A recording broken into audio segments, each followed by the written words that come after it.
नमस्कार दोस्तों, बुद्धम शरणम गोइंग में आपका स्वागत है। साथियों, मनुष्य परमात्मा की सर्वश्रेष्ठ रचना है। महाभारत में भीष्म पितामह ने कहा, मनुष्य जीवन से बढ़कर कोई जन्म नहीं। मनुष्य जीवन ईश्वर की अद्भुत रचना है। मनुष्य जन्म ही पृथ्वीलोक और परमलोक की महत्वपूर्ण कड़ी है। 84 लाख योनियों में केवल मानव जन्म का मूल उद्देश्य ईश्वर निराकार प्रभु की प्राप्ति करना ही है, जिसके द्वारा ही मानव के भ्रम कर्मकांड की बेड़ियों से छुटकारा पाकर निराकार परम ब्रह्म का दर्शन किया जा सकता है। आत्मा का जन्म सृष्टि के नियमानुसार ही होता है, लेकिन इस लोक यानी पृथ्वी पर जीवन के जितने भी रूप हैं उनमें से किसी भी रूप में हो सकता है। सभी में प्राणों का संचार होता है। शरीर ह्यूमन बॉडी के अंदर जब आत्मा प्रवेश करती है तब ही मनुष्य का जन्म होता है। आसान शब्दों में किसी भी प्राणी के शरीर और आत्मा के मिलने से जीव का जन्म होता है। जन्म किसी भी रूप में हो सकता है। 84 लाख योनियों में से कोई भी हो सकता है, लेकिन इन 84 लाख योनियों में से एक है मनुष्य योनि, मतलब मनुष्य रूप में जन्म होना। जब आत्मा मनुष्य रूप धारण करती है तब वह इस पृथ्वी पर सर्वश्रेष्ठ मानी जाती है, और यही वह अवस्था है जब हम अपने कर्मों के आधार पर मोक्ष प्राप्त कर सकते हैं। मनुष्य जन्म इस जीवन चक्र 84 लाख यानी इस संसार के बंधनों से मुक्ति पाने के लिए मिलता है। लेकिन हम जीवन के इन गूढ़ रहस्यों को समझ नहीं पाते और ऐसे कर्म करते हैं कि इन्हीं योनियों में उलझे रहते हैं और हमें मोक्ष की प्राप्ति नहीं होती। परमात्मा ने मनुष्य को पृथ्वी पर सर्वशक्तिमान, सर्वगुण संपन्न और सभी प्राणियों में सबसे ज्यादा बुद्धिमान बनाया है, क्योंकि मनुष्य में सोचने की शक्ति अद्भुत है। वो इसलिए कि मनुष्य अपने सामर्थ्य से मोक्ष प्राप्त कर सके।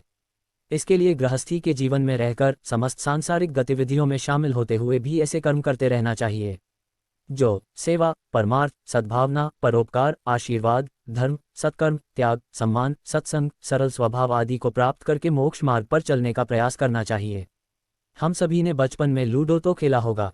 लूडो में एक गोटी को सारे बोर्ड का चक्कर लगाकर अन्य गोटियों से बचते बचाते अपने घर में जाना होता है, तभी वो जीतती है। यदि अपने घर की तरफ पड़ने वाले अंतिम रास्ते पर मुड़ने की बजाय गोटी भूल जाए या दूसरी गोटी उसे काट दे तो उसे फिर से पूरा चक्कर लगाकर अपने घर में आने का मार्ग मिलता है। अतः अंतिम मोड़ पर ध्यानपूर्वक घर की ओर मुड़ना होता है। इसी प्रकार मनुष्य को अपनी सोच, समझ, कर्म को पूरे जीवन का चक्कर लगाते हुए अपने पाप कर्मों से बचते हुए अपने घर पर परमात्मा में मिल जाना होता है। यदि अपने परमात्मा की तरफ पड़ने वाले अंतिम रास्ते में अपनी सोच तथा कर्म से भूल से एक कदम आगे बढ़ा देते हैं या व्यसनों अथवा मोह माया तथा पापों में निर्लिप्त हो जाते हैं तो फिर से उन्हीं क्रियाकलापों में आकर अपने घर में आने का मार्ग मिलता है। इसलिए अंतिम मोड़ पर ध्यानपूर्वक घर की ओर मुड़ना होता है। परंतु जीव अपने अंतिम समय में भी धन, वैभव, सुख दुख, अपने पराये, तेरा मेरा तथा मोह और बदले की भावनाओं में उलझा रहता है। ये वही एक कदम है जो अपने घर में प्रवेश करने से भटकाता है और फिर से विभिन्न योनियों में भ्रमण करवाता है। इसी एक गलत कदम के कारण परमात्मा में मिलन होने से रह जाता है और जीव मुक्ति से वंचित हो जाता है। यदि जीतने के लिए अपने परमात्मा में जाना है तो जीवन भर मन को शांत रखने का प्रयास व अभ्यास करना होगा कि अंत समय में मन में किसी प्रकार का लोभ, मोह, चिंता, शंका, क्षुधा, तृष्णा, विस्मय, खेद, उत्तेजना, रोग, शोक, मद, भय, रोष, लज्जा, निद्रा, आलस्य न हो। और इसी प्रकार की मुक्ति पाना मनुष्य जन्म का मुख्य उद्देश्य है। मनुष्य का जन्म आत्मा को और अधिक शक्तिशाली, प्रकाशवान, तेजस्वी बनाकर परम आनंद में रहने के लिए हुआ। परंतु समय बदलने के साथ साथ मनुष्य की मानसिकता भी बदलने लगी। मनुष्य शारीरिक सुख को ही वास्तविक सुख समझने लगा और मोह माया के चक्र में फंस गया एवं गलत कर्म करने लग जाता है, जिसके परिणाम स्वरूप मनुष्य का जन्म दो कारणों से होता है। आत्मा को और अधिक शक्तिशाली, प्रकाशवान बनाकर परम आनंद में रहने के लिए, अपने पूर्व जन्मों के कर्मों को भोगने के लिए ही होता है। वैसे मनुष्य जन्म का एक ही लक्ष्य है, आत्मा को और अधिक शक्तिशाली, प्रकाशवान बनाकर परम आनंद की प्राप्ति। परंतु मनुष्य द्वारा किए गलत कर्मों के कारण कुछ नकारात्मक ऊर्जा भी आत्मा के साथ मिल जाती है। इसी नकारात्मक ऊर्जा को खत्म करने के लिए भी मनुष्य जन्म लेता है। जब मनुष्य के कपड़े पुराने और खराब हो जाते हैं तब वह उन खराब कपड़ों को त्याग कर नए कपड़े पहन लेता है। ठीक इसी प्रकार आत्मा भी पुराने शरीर को त्याग कर नया शरीर धारण कर लेती है। आत्मा द्वारा शरीर छोड़ने को ही मृत्यु कहते हैं। जिस प्रकार एक कमरे से दीपक निकालकर दूसरे कमरे में रख देते हैं तो पहले कमरे में अंधकार हो जाता है और दूसरे कमरे में प्रकाश फैल जाता है। आत्मा की उपस्थिति के कारण ही यह शरीर प्रकाशित है, नहीं तो शरीर एक मुर्दा, अप्रकाशित और अपवित्र है। हम सांसारिक सुखों को ही सब कुछ मानकर उसमें लिप्त रहने में ही अपना सौभाग्य और अपने जीवन की सफलता समझते हैं।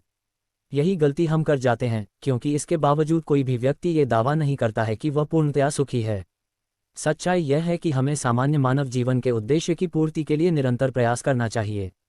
ये सच है कि अपने व अपने परिवार के भरण पोषण की जिम्मेदारी हमारी है और हमें इसे हर हाल में निभाना चाहिए।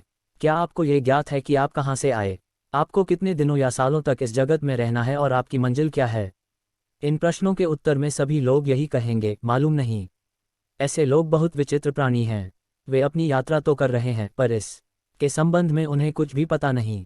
उन्होंने मानव जीवन पाया लेकिन उन्हें अपने जीवन का लक्ष्य ही नहीं पता। हमारे आपके जीवन का मतलब है एक उद्देश्य खोज लेना और अपने भीतर शांत रहना। कहा गया है कि मनुष्य आनंदलोक का वासी है और आनंद के परमधाम तक पहुंचना ही उसके जीवन का एकमात्र लक्ष्य है। इसलिए मनुष्य को इस संसार की मृग तृष्णा से निकलकर भागवत जीवन की प्राप्ति के लिए साधना के मार्ग को अपनाकर अपने गंतव्य को पहचानना चाहिए और उसी में लीन होने के लिए साधना रत रहने का संकल्प लेना चाहिए। ऋग्वेद में कहा गया है कि जीवन पवित्र और श्रेष्ठ है। मनुष्य कर्मयोगी है, बस ये बात कर्मयोगी के हाथों में है कि वह अपने लिए किस लक्ष्य का चयन करता है।